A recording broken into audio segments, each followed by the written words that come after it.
There's always that awkward moment when someone brings up the Baseball Hall of Fame. When talking about arguably the best player of all time, Barry Bonds, you would think he would be in the Hall of Fame just because he was an insanely dominant player, right? Well, no, just because he took steroids. And that's where the argument begins. So the question is simple: should steroid-era players be in the Hall of Fame? Let's start with the obvious. Steroids are cheating. They give players an unfair advantage. The point of steroids is to increase muscle strength drastically and help these players hit the ball harder, throw the ball harder, and just be a stronger player overall. The Hall of Fame is supposed to represent the best of baseball: talent, greatness, and integrity. If you broke the rules to put up these numbers, why should you be honored? That's a fair argument, but here's where it gets complicated. The late 1990s and the early 2000s were one of the most exciting times in baseball history. Home runs were flying out of stadiums, fans were glued to their TV. After the 1994 strike damaged baseball's popularity, the Strong needed something big, and it got it.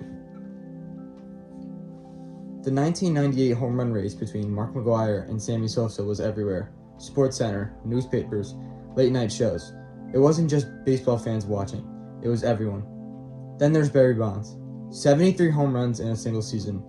762 career home runs. Whether you like him or not, those numbers are insane. And the two bad boys of baseball, Alex Rodriguez and Jose Canseco.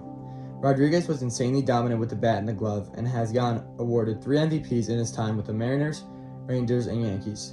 The slugger had slashed 696 home runs. Canseco, on the other hand, was the first player in MLB history to achieve a 40 home run, 40 stolen base season and finish his 17-year career with 462 home runs, 1,407 RBIs, and 6 All-Star selections. And because of their PEDs, they are both left stranded outside of the Hall of Fame talks. And on the pitching side, Roger Clemens.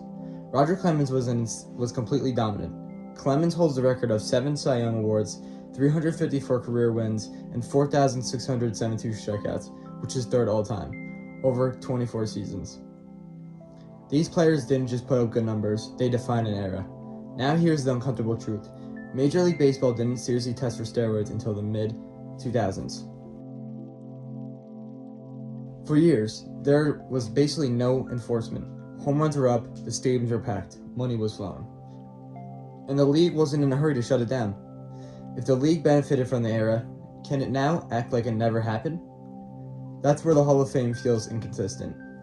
Because the Hall already includes players with other controversial periods in baseball history, the MLB has gone through numerous amounts of gambling scandals like Pete Rose, the Black Sox, etc. It survived decades when PEDs were common in clubhouses. The sport's history isn't clean. It's never been. So why draw the line here? Some people say letting steroid players in would reward cheating.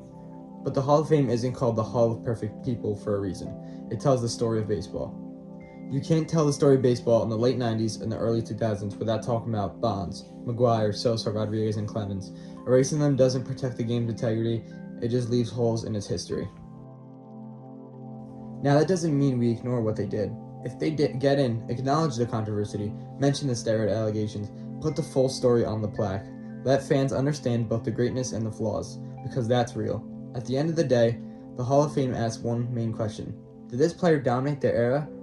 And the answer for those guys is yes. Whether enhanced or not, they are still competing against other players, many of whom were also using steroids. It wasn't one player secretly cheating in a clean league. It was an entire culture that allowed it. And if that culture existed, pretending it didn't wouldn't fix anything. This debate isn't really about numbers. It's about what we want the Hall of Fame to represent. If it's a moral museum, then maybe you can leave them out. But if it's a record of baseball history, the good, the bad, and the messy, then steroid-era players belong in it, because like it or not, they shaped the game. And history doesn't disappear just because it makes us uncomfortable.